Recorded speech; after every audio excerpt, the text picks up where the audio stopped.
أعوذ بالله من الشيطان الرجيم. بسم الله الرحمن الرحيم.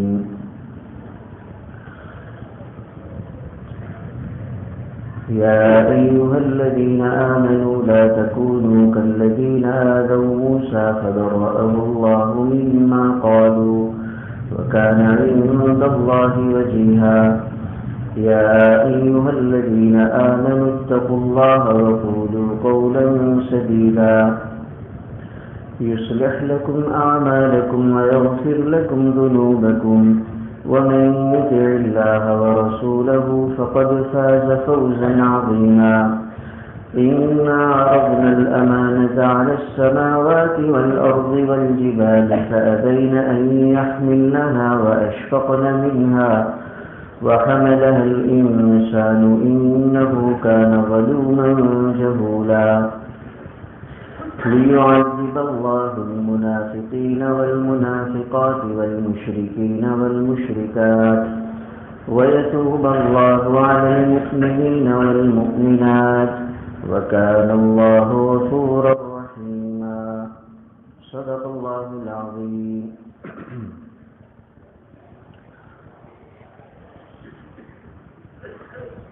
سورہ احزاب ہمارے درس میں چل رہی تھی.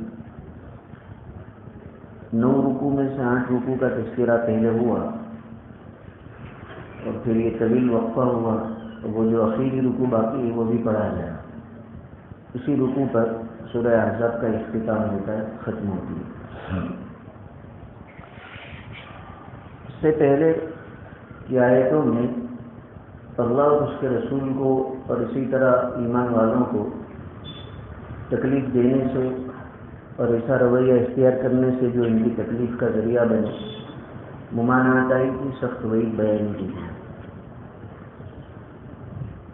ان الذين يؤذون الله ورسوله لعنهم الله في الدنيا والآخرة، کہ جو اللہ اور اس کے رسول کو تکلیف پہنچائیں گے اللہ تعالیٰ ان کو دنیا اور آخرت میں اپنی رحمت سے دور رکھیں گے. تو وعید کا تذکرہ تھا اور بھی آیتوں میں یہ مفہوم بنتا تھا کہ اللہ کے رسول کو تکلیف نہ پہنچائی جائے. آپ کے جو گھرانے والے ہیں، ازواج مطہرات ہیں، ان کو تکلیف نہ پہنچائی جائے. یہاں عام مسلمانوں کو خطاب ہے کہ ایمان والو تم اپنے نبی کے ساتھ ایسا معاملہ نہ کرنا جیسا بنو اسرائیل نے حضرت موسیٰ علیہ السلام کے ساتھ کیا تھا.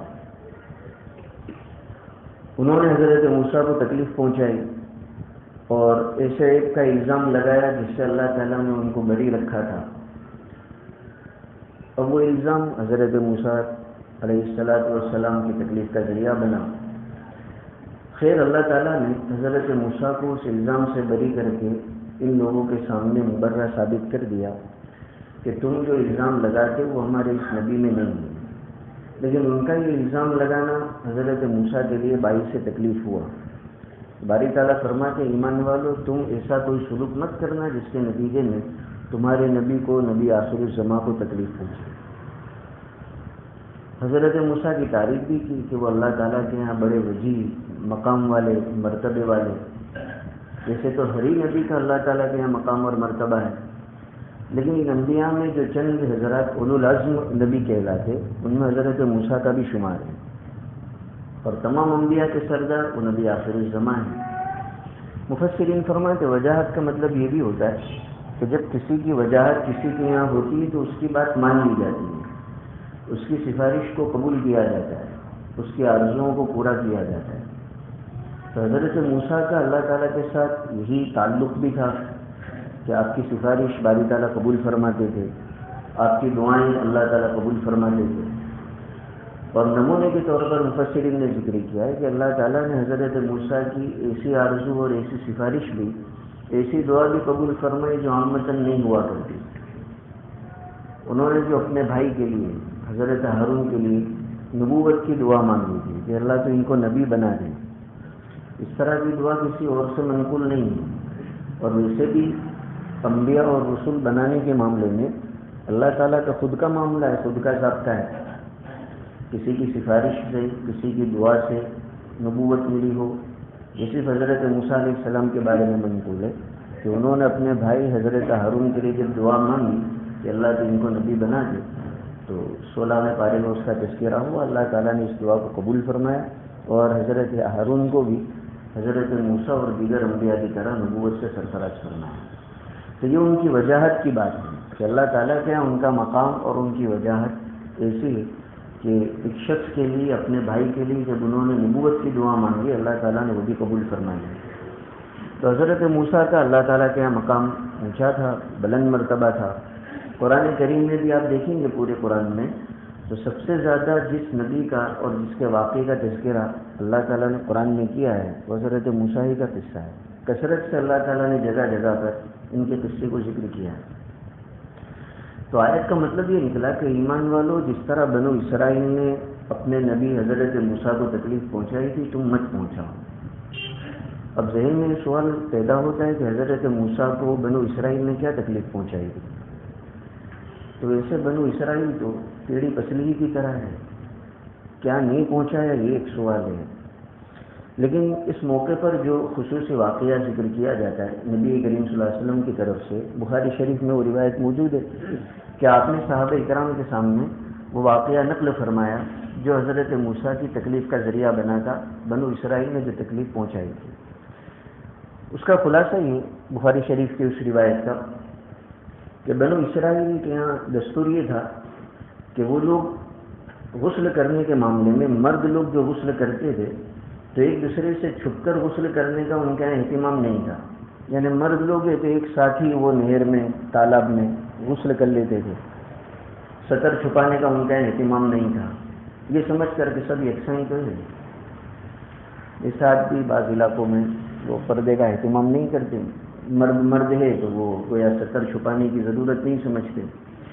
تو بنو اسرائیل کے یہاں تو یہ عام دستور تھا کہ مرد لوگ کئی ایک ان کو نہانے کی ضرورت ہوتی، نوبت آتی تو غسل میں، نہر میں ایک ساتھ نہا لیتے تھے، ستر کا اور پردے کا اہتمام نہیں کرتے تھے۔ اب اس کے بالمقابل حضرت موسیٰ علیہ نبینا علیہ الصلوۃ والسلام وہ تو حیا والے تھے، وہ اس چیز کو پسند نہیں کرتے تھے، تو ان کو جب غسل کی ضرورت ہوتی، نوبت آتی تو وہ لوگوں سے ہٹ کر دور جا کر ایسی جگہ پر غسل کرتے جہاں کسی کی نظر ستر پر نہ پڑے، جیسا حیا اور شرم کا تقاضا بھی یہی ہے۔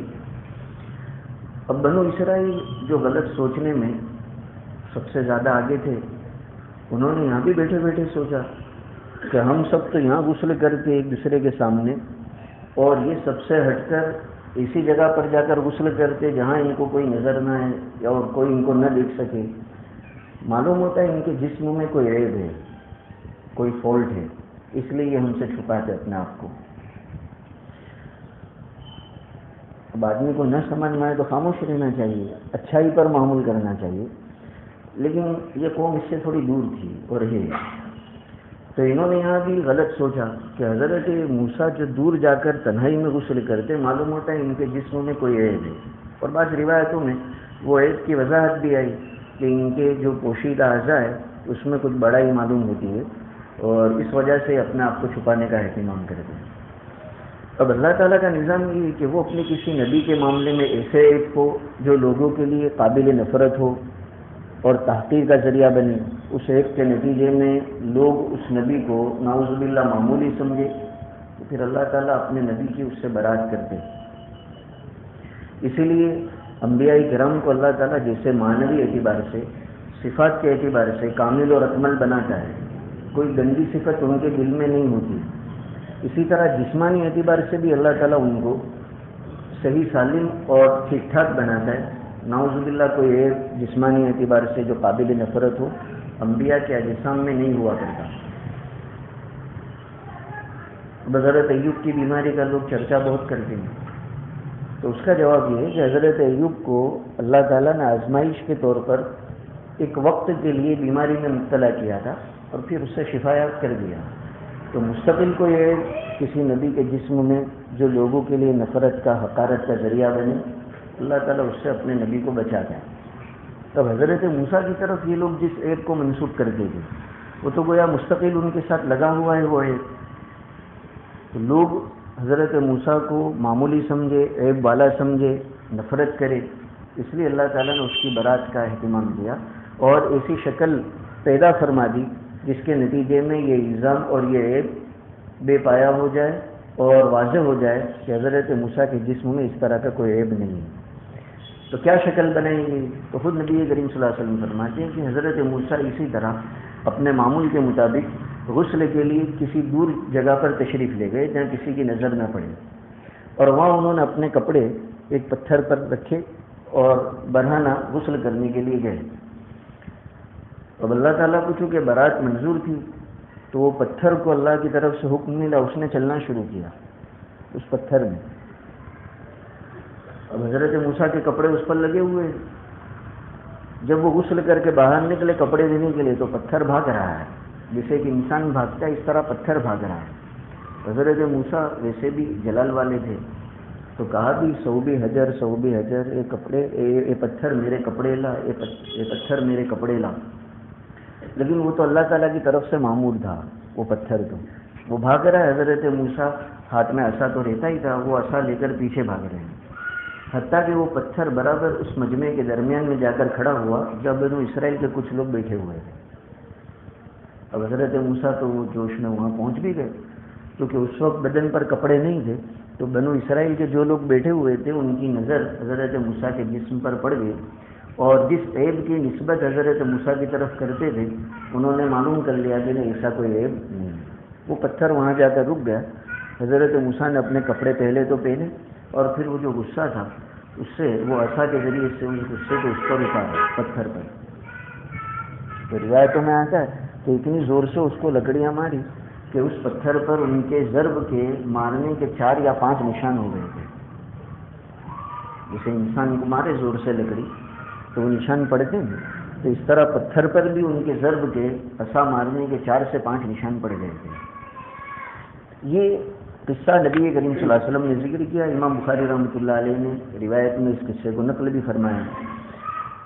تو اس روایت کی روشنی میں معلوم ہوا کہ بنو اسرائیل نے جو حضرت موسیٰ کو تکلیف دی تھی وہ تکلیف یہ الزام والی تھی، یہ عیب لگانے والی تھی۔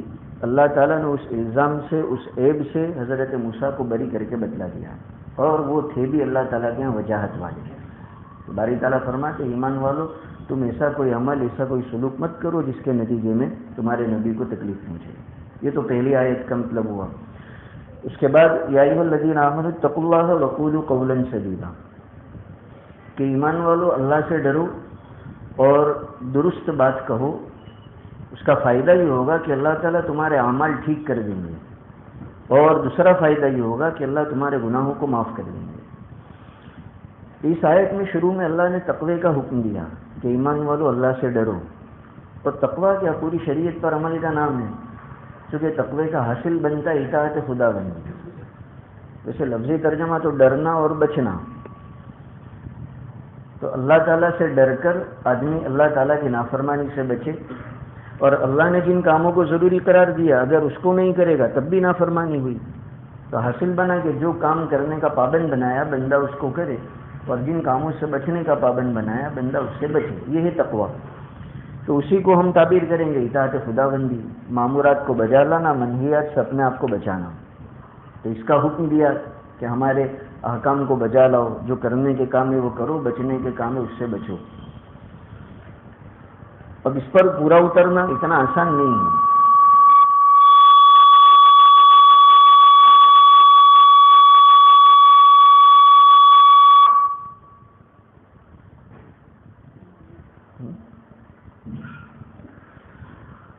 پورا اترنا اتنا آسان نہیں ہے، اسی لیے اکثر لوگ تقوی والے معیار پر پورے نہیں اترتے۔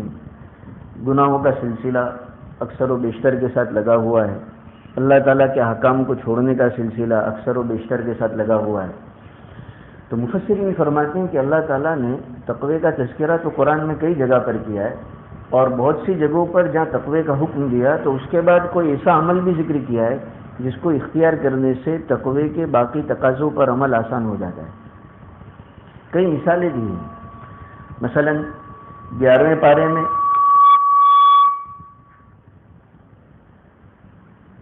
قریب ہونے سے ہوتا ہے،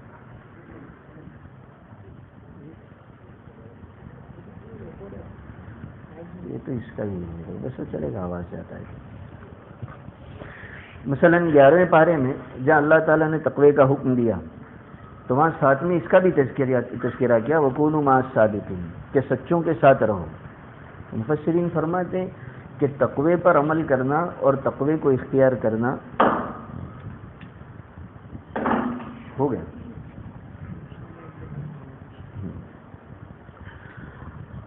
تو سچوں کے ساتھ رہنے سے آدمی کے لیے مکمل تقوی پر عمل کرنا اور اللہ تعالیٰ کی اطاعت کو بجا لانا آسان ہو جاتا ہے۔ ایسے ایک اور جگہ پر یا ایھا الذین آمنوا اتقوا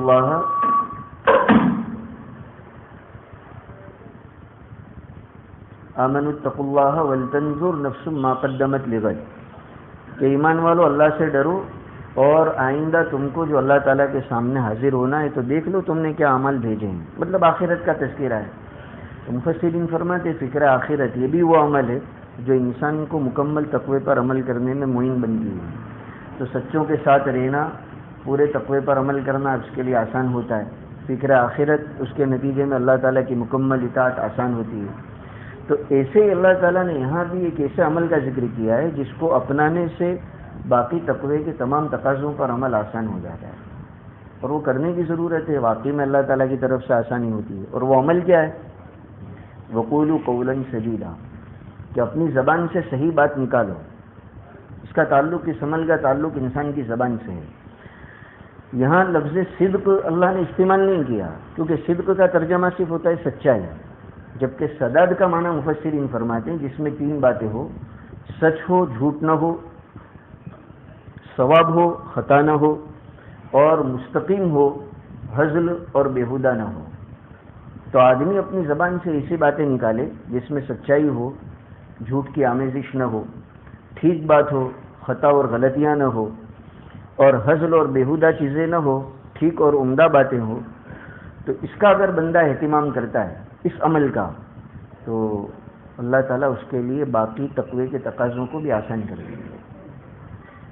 اور ویسے بھی بول کے معاملے میں سچائی کا بول یہ اتنا اہم ہے کہ نبی کریم صلی اللہ علیہ وسلم کے ارشاد سے بھی معلوم ہوتا ہے کہ سچائی کا اہتمام کرنے والا دیگر نیکیوں کو آسانی سے ادا کر لیتا ہے۔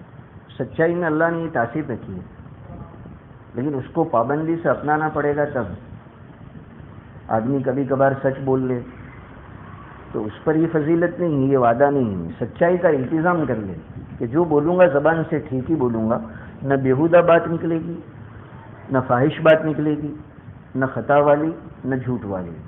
تو جو آدمی اس طرح کا قول سدید کا اہتمام کرتا ہے تو اللہ تعالیٰ تقوی کے تمام تقاضوں کو اس کے لیے آسان کر دیتا ہے۔ حدیث میں آتا ہے نبی کریم صلی اللہ علیہ وسلم فرماتے ہیں کہ لوگوں سچائی کو لازم کرو، اس لیے کہ سچائی تم کو نیکی کی راہ پر ڈالے گی۔ علیکم بالصدق فإن الصدق یہدی الی البر، کہ سچائی کو لازم پکڑ لو، یہ عمل ایسا ہے جو تم کو نیکی کی راہ پر ڈالے گا، اور نیکی کی راہ پر اگر تم پڑ گئے تو ان البر یہدی الی الجنہ، نیکی کی راہ تم کو جنت تک پہنچا دے گی۔ وَإِنَّ الرَّجُلَ لَيَصْدُقُ حَتَّى يُكْتَبَ عِندَ اللَّهِ صِدِّيقًا، کہ آدمی سچ بولتا رہتا ہے حتیٰ کہ اللہ تعالیٰ کی فہرست میں اس کا شمار صدیقین میں ہوتا ہے۔ اور اس کے بالمقابل حضور فرماتے ہیں وَإِيَّاكُمْ بِالْكِذْبِ، جھوٹ سے اپنے آپ کو بچاؤ، فَإِنَّ الْكِذْبَ يَهْدِي إِلَى الْفُجُورِ، آدمی جب جھوٹ بولتا ہے تو یہ جھوٹ میں ایسی نحوست ہے کہ وہ آدمی کو غلط راستے پر ڈالتا ہے۔ جھوٹ بولنا، ایک جھوٹ آدمی سے کئی گناہ کرواتا ہے، اور جو آدمی برائی کے راستے پر پڑ گیا تو یہ راستہ جنت کو نہیں جاتا، برائی کا راستہ، وَإِنَّ الْفُجُورَ يَهْدِي إِلَى النَّارِ، وہ تو جہنم تک لے جانے والا ہے۔ اور وَإِنَّ الرَّجُلَ لَيَكْذِبُ حَتَّى يُكْتَبَ عِندَ اللَّهِ كَذَّابًا، کہ آدمی جھوٹ بولتا رہتا ہے حتیٰ کہ اللہ تعالیٰ کی فہرست میں اس کا شمار کذابین میں ہوتا ہے، جھوٹوں میں۔ تو یہاں بھی علماء نے لکھا ہے کہ معلوم ہوا سچائی ایک ایسی نیکی ہے، آدمی جب اس کا التزام کرتا ہے تو اس کی برکت سے دیگر نیکیوں کو اپنانا، اختیار کرنا آسان ہو جاتا ہے۔ مثال بھی دی، ایک صحابی نبی کریم صلی اللہ علیہ وسلم کی خدمت میں حاضر ہوئے اور انہوں نے کہا اللہ کے رسول میرے اندر کئی برائیاں ہیں، لیکن میں ایک ساتھ تمام برائیوں کو نہیں چھوڑ سکتا، آپ جو کہیں گے وہ ایک برائی کو چھوڑوں گا۔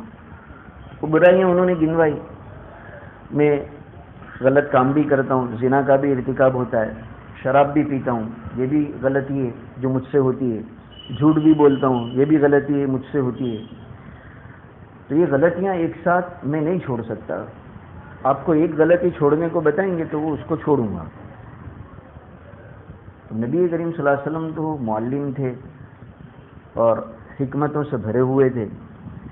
کوئی اور ہوتا تو یوں کہتا ہے زنا پہلے چھوڑو، بہت فاحش کام ہے، بہت خطرناک کام ہے. لیکن نبی کریم صلی اللہ علیہ وسلم نے ان صحابی کو تعلیم یہ دی کہ اچھا تم کوئی ایک ہی برائی چھوڑ سکتے ہو تو پھر جھوٹ بولنا چھوڑ دو. انہوں نے وعدہ کیا کہ اب سے کبھی جھوٹ نہیں بولوں گا.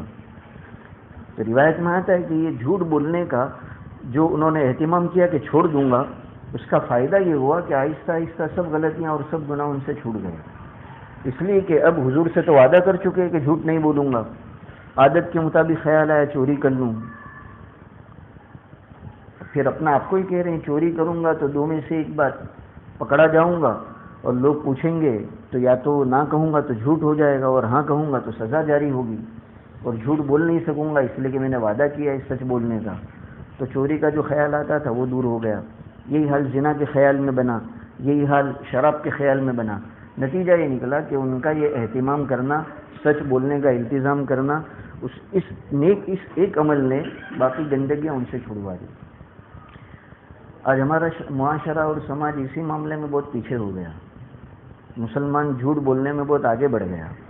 حالانکہ روایت میں یہاں تک آتا ہے، نبی کریم صلی اللہ علیہ وسلم کا ارشاد حدیث میں موجود ہے کہ مومن بزدل تو ہو سکتا ہے، مومن بخیل بھی ہو سکتا ہے، لیکن مومن جھوٹا نہیں ہو سکتا. حدیث میں نبی کریم صلی اللہ علیہ وسلم کا. اب آج جائزہ لیا جائے تو خود فیصلہ کر سکیں گے کہ ہم اس قابل ہے کہ منہ بتا سکیں. نبی کریم صلی اللہ علیہ وسلم جو فرمایا کہ مومن جھوٹ نہیں بول سکتا، اور آج جھوٹ بولنے میں کوئی کمی نہیں رہی. بہرحال تو اس آیت سے یہ معلوم ہوا کہ آدمی اگر سچ بولنے کا، ٹھیک بولنے کا اور بیہودہ اور ہزل مذاق والی باتیں بولنے کے بجائے حقیقی باتیں بولنے کا اہتمام کرے گا تو اللہ تعالیٰ تقوی کے دیگر تقاضوں کو اس کے لیے آسان کر دے گا. بلکہ دو فائدے بھی ذکر کیے، ایک تو مغفرت کا اور دوسرا یہ کہ اللہ تمہارے اعمال ٹھیک کر دے گا. اکثر مفسرین تو کہتے ہیں اعمال یا نا اعمال دین، اعمال آخرت، آخرت والے اعمال، وہ عمل جو اس کو آخرت میں کام آئیں گے اللہ تعالیٰ اس کے لیے ٹھیک کر دے گا، بہت آسانی سے وہ اپنا لے گا، کرنے والا بنے گا. لیکن حضرت مفتی شفیع صاحب رحمۃ اللہ علیہ فرماتے ہیں، شاہ عبد القادر صاحب دہلوی رحمۃ اللہ علیہ کے حوالے سے، کہ ان کے ترجمے سے معلوم ہوتا ہے کہ یہاں باری تعالیٰ نے چونکہ اعمال کو مطلق رکھا ہے تو اعمال آخرت بھی، اعمال دین بھی اور اعمال دنیا بھی. آدمی کے جو دنیاوی کام کاج ہے، بھائی کاروبار کا کام ہے، کسی سے پیسے لینے، کسی کو پیسے دینے وغیرہ وغیرہ، جو دنیا سے تعلق رکھنے والے اعمال ہیں، اللہ اس کو بھی ٹھیک کر دے گا. کہتے ہیں نا میرے تو کام بگڑ ہی جاتے ہیں، سونے پر بھی ہاتھ لگاتا ہوں تو مٹی بن جاتی ہے، اتنا بگاڑ آ گیا. تو اگر یہ سچائی کا التزام ہوگا تو جیسے اللہ تعالیٰ اعمال دین کو ٹھیک کریں گے اور اس کے لیے آسان ہو جائیں گے، دنیا کے کام کو بھی اللہ تعالیٰ اس کے لیے ٹھیک کر دیں گے اور اس کے لیے آسان کر دیں گے. تو بڑا فائدہ ہے، آدمی کو اس کا التزام کرنا چاہیے. تو یہ ایمان والو، اللہ سے ڈرو اور ہمیشہ سچ بولنے کا، ٹھیک بولنے کا اہتمام کرو. اللہ تمہارے اعمال کو بھی ٹھیک کر دے گا اور تمہارے گناہوں کو معاف کر دے گا. اب جب تقویٰ آ گیا جس کا نام ہے دوسرا اطاعت خداوندی، تو آگے اس اطاعت خداوندی پر جو اللہ کی طرف سے انعام ملتا ہے اس کو ذکر کیا کہ جو آدمی اللہ اور اس کے رسول کی اطاعت کرتا ہے فقد فاز فوزا عظیما، وہ بڑی زبردست کامیابی پا لے گا. اللہ نے اپنی اور اپنے رسول کی اطاعت میں اعلیٰ درجے کی کامیابی رکھی ہے. ایسی کامیابی ملے گی جس کے بعد ناکامی کا نام و نشان نہیں. اب آخری آیت کہ ہم نے امانت کو آسمانوں اور زمینوں پر، پہاڑوں پر بھی پیش کیا ہے، لیکن ان سب نے اس امانت کو اٹھانے سے انکار کیا اور اس سے ڈر گئے، اور انسان نے اس امانت کو اٹھا لیا کیونکہ وہ ہے بھی ایسا ظالم بھی ہے، جاہل بھی ہے. عملیات میں ظالم ہے، علمیات میں جاہل ہے. امانت علمی تفصیلات تو بہت زیادہ ہیں. یہاں خلاصہ یہ ہے عوامی درس کے اعتبار سے کہ شریعت کے تمام احکام کو اللہ تعالیٰ نے امانت سے تعبیر کیا ہے. احکام کا مکلف کرنا، تو باری تعالیٰ نے پہلے یہ احکام کے مکلف بنانے کی بات آسمانوں کے سامنے رکھی کہ ہم کچھ احکام دیں گے، تم اس کی پابندی کو قبول کرتے ہو، یہ علی سبیل الاختیار دیا تھا. ورنہ اللہ تعالیٰ حکم دے اور نہ کرے، نہ آسمان میں اس کی جرأت ہے نہ زمین میں اس کی جرأت ہے. وہ تو دوسری جگہ پر ہے، اتیا توان او کرہا فقالتا اتینا طائعین، آسمانوں کو زمینوں کو ہم نے جن باتوں کا پابند بنایا ہے اور ان کو کہہ دیا ہے تم چاہو یا نہ چاہو یہ کرنا پڑے گا، بولو کیا کریں، تو قطعی نہ تعین ہم خوشی سے یہ کام کرنے کے لیے تیار ہیں۔ تو اللہ تعالیٰ سے اللہ تعالیٰ کو جو کام کروانا ہے وہ تو یہ کرتے ہی ہیں، لیکن یہ احکام جو آج مجھے اور آپ کو انسانوں کو دیے گئے ہیں جن کو شریعت کہا جاتا ہے، پہلے اللہ تعالیٰ نے اس کو پیش کیا تھا آسمانوں پر کہ ہم کچھ احکام دیں گے، اس کو اس کی ذمہ داری اوڑھنے کے لیے تیار ہو۔ اس کا صلہ بھی بتایا کہ اس ذمہ داری کو اوڑھو گے، نبھاؤ گے تو ہماری رضا نعمتیں ملے گی، اور اگر نہیں نبھاؤ گے تو سزا ملے گی۔ بولو یہ احکام کا بوجھ اور ذمہ داری اٹھانے کے لیے تیار ہو؟ تو آسمان نے بھی منع کیا، آسمانوں نے منع کیا، زمین پر پیش کیا گیا اس ذمہ داری کو، شریعت کے احکام کو، انہوں نے بھی منع کیا۔ حالانکہ بڑے بڑے اجسام ہیں، کتنے بڑے جسم ہیں، آسمان کتنا بڑا ہے، زمین کتنی بڑی ہے، پہاڑوں پر پیش کیا اللہ تعالیٰ نے شریعت کے احکام کو کہ اس کو بجا لاؤ گے تو انعام ملے گا، خلاف ورزی کرو گے تو سزا ملے گی۔ پہاڑوں نے بھی انکار کیا، فَأَبَيْنَ أَن يَحْمِلْنَهَا بلکہ وَأَشْفَقْنَ مِنْهَا، وہ تو ڈر گئے کہ کہیں ہم سے چوک ہو گئی تو اللہ تعالیٰ کے غضب کے ہم مورد بنیں گے، اس کی سزا کو ہم کیسے برداشت کر سکیں گے۔ تو آسمانوں نے بھی منع کر دیا، زمین نے بھی منع کر دیا، پہاڑوں نے بھی منع کر دیا۔ اب انسان کی ان کے مقابلے میں کیا حیثیت ہے؟ کچھ بھی نہیں ہے، مچھر کے پر کے برابر بھی اس کی حیثیت نہیں ہے بڑے بڑے پہاڑ کے مقابلے میں، اور پہاڑوں سے بہت بڑی ہے زمین اور آسمان بہت بڑے ہیں۔ یہ سب اپنی بڑائیوں کے باوجود اللہ تعالیٰ کی عظمت سے اتنے خائف ہوئے، اتنے ڈرے اور سہمے کہ انہوں نے یہ بوجھ اٹھانے کو گوارا نہیں کیا۔ حالانکہ وہ تو اللہ تعالیٰ کی اطاعت میں لگے ہوئے تھے، لیکن پھر بھی محض یہ ڈر کہ کہیں ہم سے چوک ہو گئی اللہ تعالیٰ کے حکم کو بجا لانے میں تو ہم اس کی سزا کو کیسے برداشت کریں گے، انہوں نے انکار کر دیا۔ باری تعالیٰ فرماتے اس کے بعد جب انسان پر پیش کیا تو یہ تو انگلی اونچی کر ہی دیتا ہے، وہ حملہ الانسان، اٹھا لیا کہ میں تیار ہوں۔ اب تکوینی اعتبار سے اللہ تعالیٰ کے یہاں منظور بھی یہی تھا، اس لیے کہ جو اس شریعت کے احکام کا بوجھ اٹھائے گا وہی اس روئے زمین پر اللہ تعالیٰ کے خلیفہ بننے کے لائق ہوگا۔ اللہ تعالیٰ کی مخلوق میں سے وہی مخلوق خلیفہ بن سکتی ہے جس میں ان احکام کو بوجھ اٹھانے کی، ان احکام والے بوجھ کو اٹھانے کی صلاحیت ہو، اور وہ اللہ تعالیٰ نے انسان میں رکھی ہے، اس لیے حضرت انسان نے اس کو اٹھا لیا۔ باری تعالیٰ فرماتے واقعی میں یہ ظالم بھی ہے، نادان بھی ہے کہ بڑے بڑے اجسام کی ذمہ داری کے بوجھ کو اٹھانے سے ڈر گئے اور انکار کر دیا، یہ اتنا کمزور ہونے کے باوجود، ضعیف البنیان ہونے کے باوجود آسانی سے اس کو اٹھا لیا، اور ہم نے اس میں صلاحیت رکھ بھی دی احکام کو بجا لانے کی۔ اب یہ آسمانوں کو زمینوں کو پیش کیا تو کیا واقعتاً پیش کیا گیا تھا؟ تو کچھ مفسرین نے اس کو مجاز پر معمول کیا ہے، لیکن جمہور مفسرین کہتے ہیں کہ نہیں، واقعتاً پیش کیا گیا اللہ تعالیٰ کی طرف سے، اور یہ آدم علیہ السلام کی تخلیق سے پہلے کی بات ہے۔ آسمانوں کو اللہ تعالیٰ نے کہا یہ شریعت کے کچھ احکام ہیں بجا لاؤ گے۔ امام قرطبی رحمۃ اللہ علیہ نے حکیم ترمذی کے حوالے سے پوری یہ روایت نقل کی ہے جس کا مضمون ہی یہ ہے، یہ روایت کا مضمون ہے جو بھی بتانے جا رہا ہوں، کہ سب سے پہلے آسمانوں پر اللہ تعالیٰ نے یہ ذمہ داری کو پیش کیا، احکام کو۔ اس نے انکار کیا کہ باری تعالیٰ مجھ میں اتنی سکت نہیں ہے کہ میں ان احکام کی ذمہ داری کو بوجھ کو اٹھا سکوں، پھر زمین پر، پھر پہاڑوں پر، تو یہ واقعتاً پیش کیا گیا۔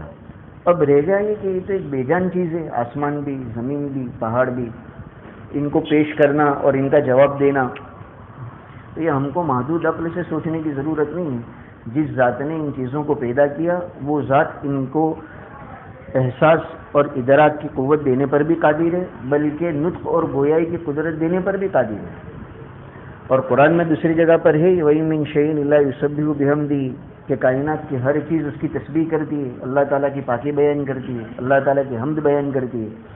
تو اللہ کی پاکی بیان کرنا، اللہ کی حمد بیان کرنا، یہ دلیل ہے کہ اس مخلوق میں اس کا احساس ہے، اس کا ادراک ہے، چاہے اتنے اعلیٰ درجے کی عقل نہ ہو جیسی اللہ تعالیٰ نے انسان میں رکھی ہے، لیکن نفس احساس اور ادراک کا ثبوت ہوا۔